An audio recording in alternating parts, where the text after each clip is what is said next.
আবার চলে আসছে। দেখা যাক এইবার সে কি কার্যক্রম ঘটায়। দেখা যাক।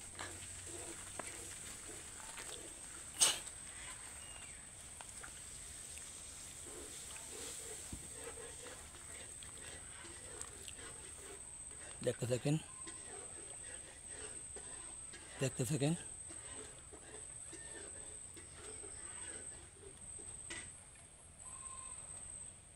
বিড়াল কিন্তু ইন্দুর ভাবছে, কিন্তু এ তো ইন্ধন না, তো গিনিপিগ। সে মনে করছে এটা ইন্দুর, সেই জন্য সে তাদেরকে শিকার করার জন্য এইভাবে করতে আছে। তার বোঝার ভুল আছে। এই কারণে তাদের সাথে একটা বন্ধুত্বপূর্ণ সম্পর্ক তৈরি করার চেষ্টা করতেছি। সবাই দোয়া করবেন ইনশাআল্লাহ।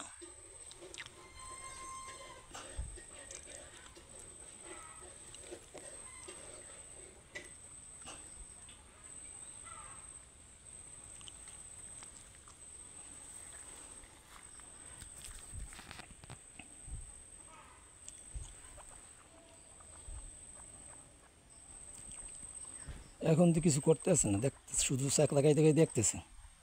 কারণটা কি? মনে হইতে সে পাহারা দিতে আছে।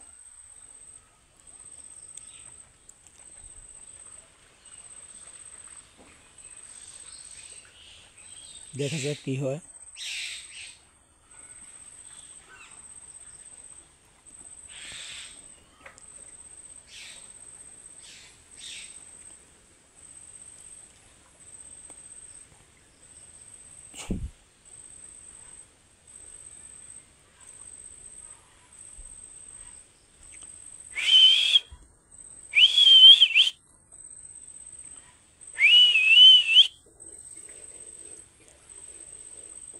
বিড়াল এভাবে ঠান্ডা হয়ে গেল কেন?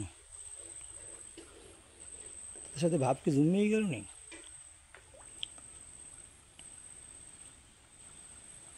সে তাদের আক্রমণ করতেছে না। দেখা যাক কি হয়, দেখতে থাকি।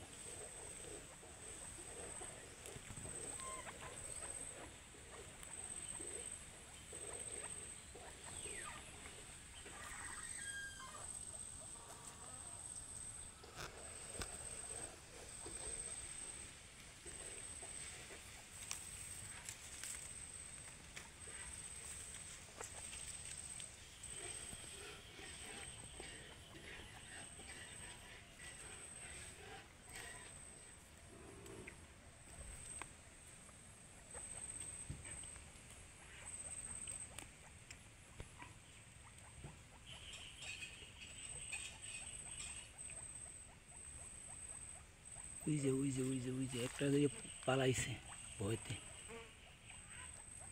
কিনিপিকের বাচ্চা একটা দিকে পালাইছে, দেখা যায় না। ওই যে ঘাসের ভিতরে আছে।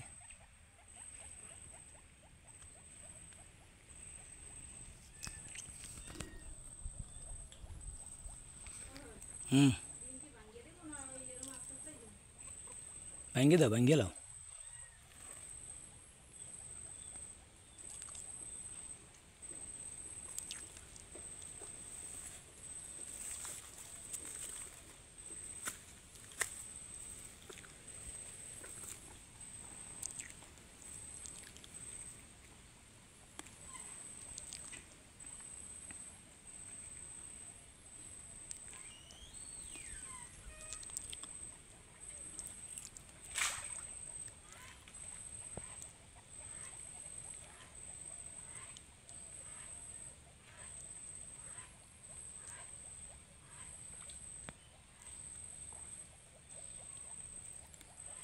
দেখা যাক সামনে কি হয়, দেখতে থাকেন।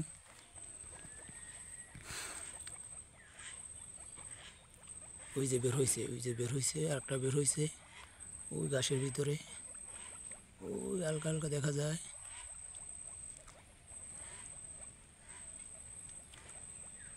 ও দেখতে আছে, ও দেখছে। দেখেন কীভাবে করতেছে।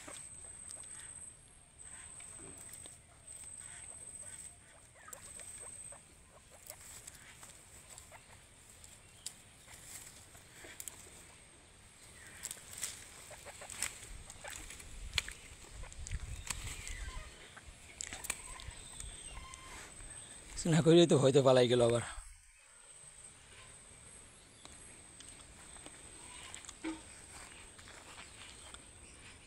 সে চলে গেল। টিনের চালে কবুতর দাঁড়াই রয়েছে, বাইরে হাঁস মুরগি।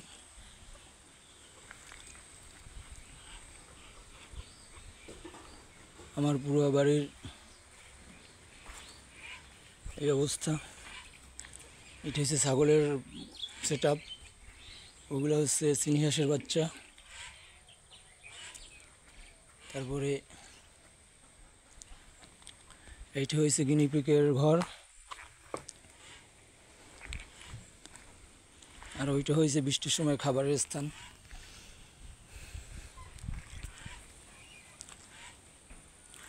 ওই যে দুয়ার ধারে দেখা যায় ওটা হচ্ছে ঘুঘুর সেট আপ। এই যে পুরা বাড়ির দৃশ্য হয়েছে এরকমের। পিছনে শুধু মাঠ আর মাঠ। সবাই দোয়া করবেন ইনশাল্লাহ। এর ভিতরে আছে অনেক প্রকৃতির মাছ, তারাও প্রাকৃতিকভাবে বড় হইতেছে। সবাই দোয়া করবেন যেন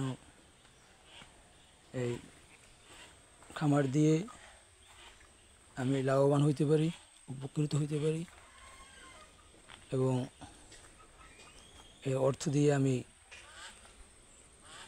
ভালো কিছু করতে পারি ইনশাআল্লাহ। আপনাদের সকলের দোয়া কামনা করলাম, সবাই আন্তরিক করে দোয়া করবেন। আমিন।